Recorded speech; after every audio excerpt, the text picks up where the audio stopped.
সাম্প্রতিক হামলার প্রতিবাদে শাহবাগে বিক্ষোভ, যান চলাচল বন্ধ। দেশের বিভিন্ন স্থানে হিন্দুদের মন্দির ও বাড়িঘরে ভাঙচুর, অগ্নিসংযোগ, লুটপাট, নির্যাতনের প্রতিবাদে জাতীয় জাদুঘরের সামনে মানববন্ধন করে কয়েকটি সংগঠন। সংখ্যালঘু হিন্দুদের উপর হামলার প্রতিবাদে রাজধানীর শাহবাগ মোড়ে অবস্থান নিয়ে বিক্ষোভ মিছিল করেছেন কয়েকশো মানুষ। আজ সোমবার বিকেল 4:30টার দিকে তারা শাহবাগ মোড় অবস্থান নেন।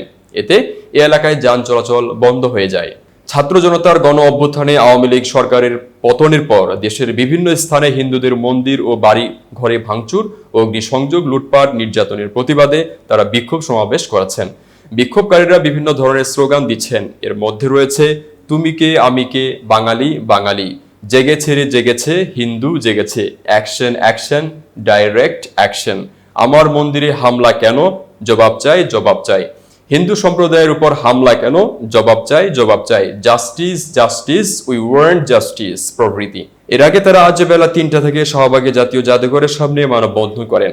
পরে বিকেল 4:30টার দিকে শাহবাগ মোড়ে অবস্থান নেন। এতক্ষণ বার্তা বৈঠকের সাথে থাকার জন্য ধন্যবাদ।